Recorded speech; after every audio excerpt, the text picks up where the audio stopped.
mamili tayo ng kailangan natin. Parang gusto ko bumili nito. Pinipili muna tayo. Tayo ay mag-vlog, pero bibili tayo ng mga crackers tsaka ng cheese. Hanapin ko yung pinaan namin crystal last time. Original. They have rosemary. Parang gusto ko to.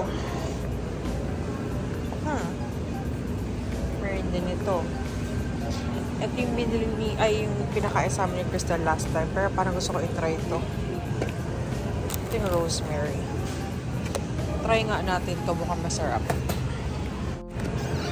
Ito yung binibili namin ni Dex. Pero naka $4.90 na yun siya. Bili tayo ng isang ganito. Ito yung masarap na salmon burger.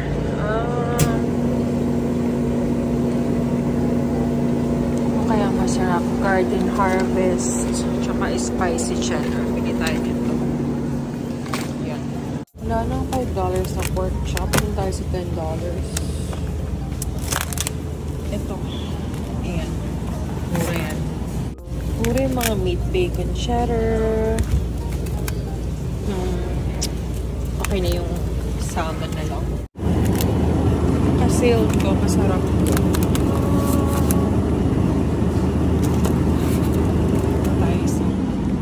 I decided to just get this kasi sobrang dami yung pork chop na isa. So, babalik natin to dahil masyadong marami. So, dun tayo sa gantong pork chop. Yan, siya kaya. Nagharap ako ng cheese na dip. Mahal naman ito. Harap tayo na masarap. Ooh. Hello! Hello, gorgeous! So, tayo ay pauwi na. Hindi ko na binili yung rosemary crackers. I grabbed the rosemary crackers, but I couldn't find the cheese like Crystal's because I think they got it from base. Anyway, tayo? Bumili ako ng salmon burger. Ano pa ba? Ayan. Basta 4 kinds lang. Pork chop, tsaka jalapeno bacon. $23 ang na-spend ko. Kasi tomorrow, we're gonna go to the store. And then, what else? We're gonna go to the store. Walmart, Costco, Burlington daw, sabi ni mom. Pero hindi na ako masyadong magka-vlog bukas. Gagawin ko na lang is, like, haul video when we get home. Yeah, but other than that, yun lang ang binili namin para, hindi na ako mag-isip ng lutuin mamaya. Parang nag-crave ako masyado sa pork chop. Ganun kasi kami ni Happy Dear, no? Like, we're not really maarte when it comes to food, no? Yeah. But, tapos baka I might steam broccoli later. Mag-steam ako ng broccoli para may vegetables kami. But yeah, we'll see when we get home. Hello, we are home. Nagbihis na ako ng pambahay. Pero hindi ko matanggal yung makeup ko. So, tayo ay mag-aayos ng mga konting pinamili. So, ito pinamili namin. Ako lang pala pumasok sa store. Kasi nga si Habi, hindi siya masyadong sama kasi nga bantay siya sa car. Mahirap na eh. Anyway, and then salmon burger. And then yung ating pork chop. Alam nyo, naka-rollback siya kasi pwede mo nilagay sa freezer to, pero lulutuin namin yun agad. And then, this. Lagi kami, guys, walang masama bumili ng mga sale dahil dito tayo nakakatipid. Tsaka favorite namin to. Kaso pag di siya nakasale sa parang $10. So, yummy to, guys. Imbis na gumawa tayo. But yeah, magluluto muna ako. Mag-air fry. So, mag-asaing ako, mag-rice kami tonight. So, I decided to mag-load ng laundry. Nag-load si Habi ng laundry eh. Papakita ko sa inyo.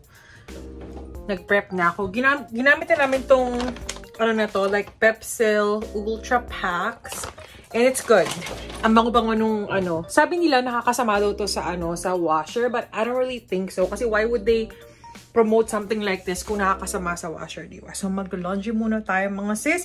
Maglinis kami ng bahay. Usually Friday night para the next day, mas relax na lang kami. So, ayan. Ayan, ganyan kadami yung laundry namin. Close ko na siya. And then, so large, bulky items. And then, let's just press start. Ay, mali pala. Ito pala.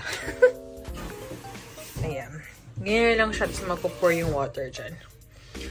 Ito yung washer na pinalitan namin last year. But anyway, wait na lang namin siya. Mga 30 minutes to. And then, i-dry natin siya later. hindi na ako mag-air fryer. Kasi parang feeling ko mas hassle. I'd rather bake it here. No oil needed because the bacon has its natural oils. Ganun. So, 5 lang to. 3 sa akin, 2 kay Habi. Chos! Hindi na kailangan perfect ha. Sa ganyan na lang siya. Alam na nila magaganap sa loob ng oven. So, I decided to just cook the pork chop. Hinihit ko na yung pan. Ginamit ko to kanina, pero okay lang yan kasi ano bang parang, what did I use? Or what did I cook here? Para siyang flatbread. But anyway, okay. Ito na gagamitin ko para hindi tayo magugas-gugas masyado ng plato. So, prituhin na natin yung pork chop at nang kami ay makakain na. But while waiting, tayo ay maglilinis muna ng ating living room and kitchen. Ayan na guys, yung bacon.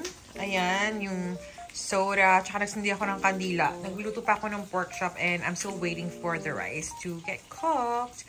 I'll show you later kung ano yung setup namin. Very simple lang. So this is our food. We have the rice. We have the bacon, jalapeno, pork chops. And then we have Bang Tomas Jufran. And then 0 sugar root beer.